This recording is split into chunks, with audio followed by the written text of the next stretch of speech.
E aí, galerinha, sejam bem-vindos mais uma vez. Dia de segunda e quinta-feira são os dias de publicação aqui no canal. Hoje a gente está com uma proposta muito bacana para a gente dar uma sequência, tentar dar uma sequência lógica. Muitas vezes, quem já é profissional na área de saúde vai perceber que eu vou lá, volto, vou lá e volto. E aí, baseado no último vídeo que a gente teve, eu tenho uma proposta muito bacana. Porque aqui no canal a gente tem mães, a gente tem estudantes de saúde, a gente tem profissionais da área de saúde e a gente também tem uma galera ali que é leiga, que não conhece nada. Baseado no vídeo anterior, que eu fiz a imunização de uma criança de 2 meses, eu pensei em possíveis questionamentos que o meu público poderia estar me fazendo. Como, por exemplo, fez a vacina na criança e não utilizou álcool no algodão? Estava vacinando a criança sem luva na mão? Se fosse um adulto, é preciso a restrição de ingestão de bebida alcoólica? Então, hoje, a proposta é essa. Espero que gostem.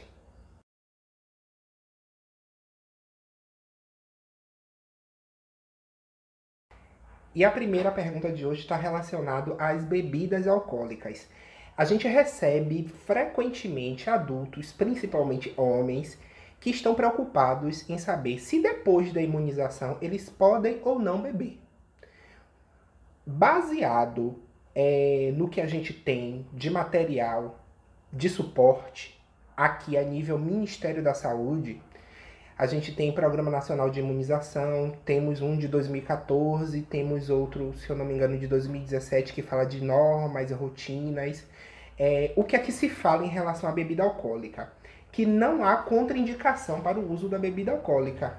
O paciente que receber a imunização, ele pode beber. Só que a gente tem um questionamento científico.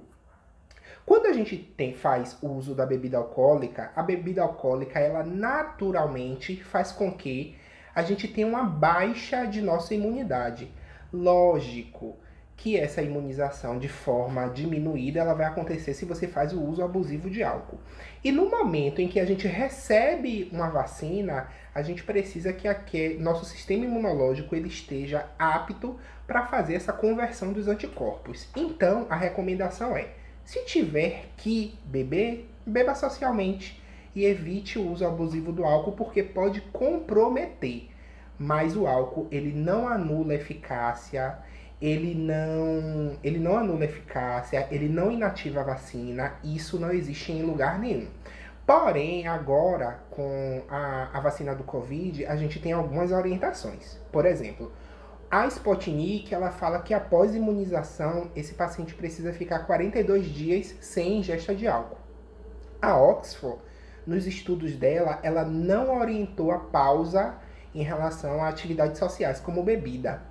E não se percebeu uma diminuição na eficácia da vacina. Ela não orienta a abominação do uso do álcool no período da imunização. Porém, ela fala que a gente precisa manter um nível, né, de tolerância para que essa vacina haja de forma adequada. E a Oxford, eu não vi em lugar nenhum posicionamento dela em relação à bebida. Então, se não há de forma clara, eu acredito que seja muito parecido com as vacinas de rotina do adulto que é oferecida no Sistema Único de Saúde. Então, pode beber, não há contraindicação, só que a gente precisa ponderar, porque o álcool diminui essa imunidade e a gente precisa do nosso sistema imunológico ok para a gente produzir anticorpo.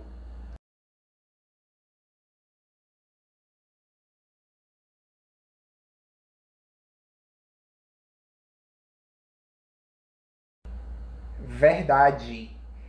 Não existe recomendação no Programa Nacional de Imunização, onde fala das nossas rotinas em sala de vacina, orientando a asepsia da pele com álcool a 70. Por quê?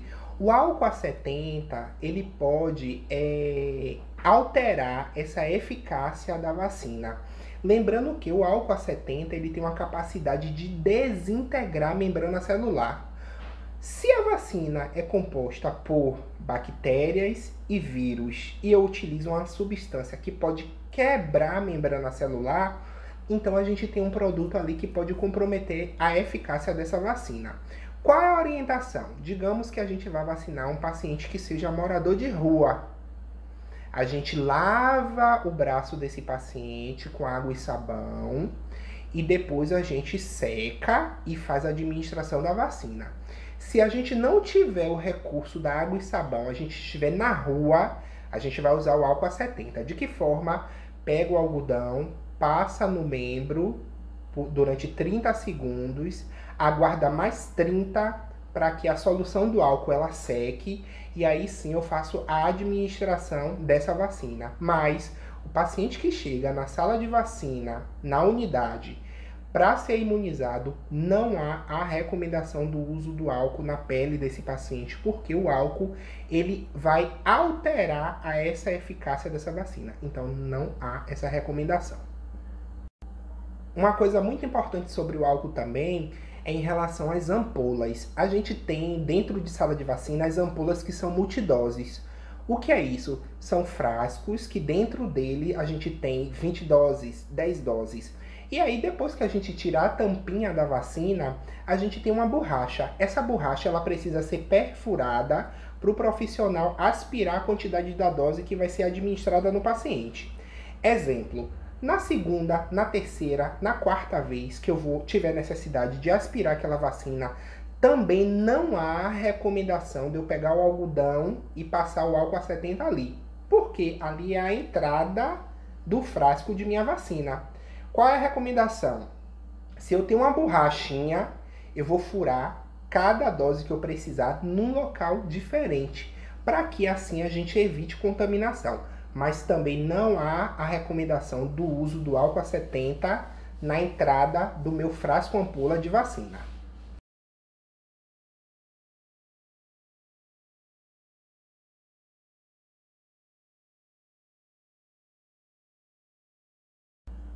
Mentira! Essa afirmativa ela é incorreta. A FUNASA, que é a Fundação Nacional de Saúde, junto, né, que são órgãos que compõem o Ministério da Saúde, dentro do que se tem escrito em relação à norma e rotina de vacina, junto com o Programa Nacional de Imunização, ele não fala na utilização de luva de procedimento no momento que eu for administrar qualquer vacina. Até porque, se eu uma caixa de luva de procedimento que fica aberto, ela vai estar muito mais contaminada do que minha mão devidamente higienizada, né? Lembrando que a luva de procedimento é uma caixa que geralmente vem 50 pares de luvas e que fica aberta no balcão. Então a gente não tem garantia de que aquela luva ela está limpa. Tem poeira, tem presença porventura de micro-organismos. Então, qual é a recomendação? Eu preciso lavar bastante minhas mãos com água e sabão, enxugar com papel toalha e fazer o meu procedimento. Eu tenho uma garantia de que eu não vou ter contaminação. Quais são os momentos em que eu preciso utilizar a luva? Só se eu tiver um corte no meu dedo, porque o corte do dedo ele se configura como uma porta de entrada. Então, óbvio, se eu for furar aquele paciente e o sangue bater numa porta de entrada, eu posso me contaminar. Mas no momento em que eu tenho uma pele íntegra, que eu vou fazer uma administração de uma vacina intramuscular, minha pele não tem corte, ela está íntegra, eu tenho um risco quase nenhum de uma contaminação. Então, todas as vezes que a gente tiver contato com um fluido extremamente contaminante, que não é comum em sala de vacina, a gente pode utilizar a luva. Se eu tiver com machucado no meu dedo, eu posso utilizar a luva. Mas, em linhas gerais, o que se tem até o momento, a recomendação é que eu lave as mãos com água e sabão e eu vá fazer o procedimento. Óbvio que eu estou manipulando seringa, eu estou manipulando agulha, eu vou manter técnicas assépticas, né? Porque a seringa é estéril, a agulha é estéril e eu não posso contaminar as partes que são importantes. Então, a luva de procedimento, ela não é obrigatória. Então, recapitulando hoje, não existe contraindicação para ingestão de bebida alcoólica para quem recebe a vacina, mas a gente precisa ponderar. Não existe recomendação em relação ao uso do álcool na pele antes de administrar a vacina, porque o álcool ele altera a função dessa vacina. E o profissional de saúde que trabalha em sala de vacina, ele não tem necessidade de utilizar a luva de procedimento. Porém, ele é obrigado a realizar a higiene das mãos. Então eu espero que vocês tenham gostado. São coisas pequenas, são coisas bobas, porém esclarecedoras, tá? Então até quinta-feira a gente volta com conteúdo bacana.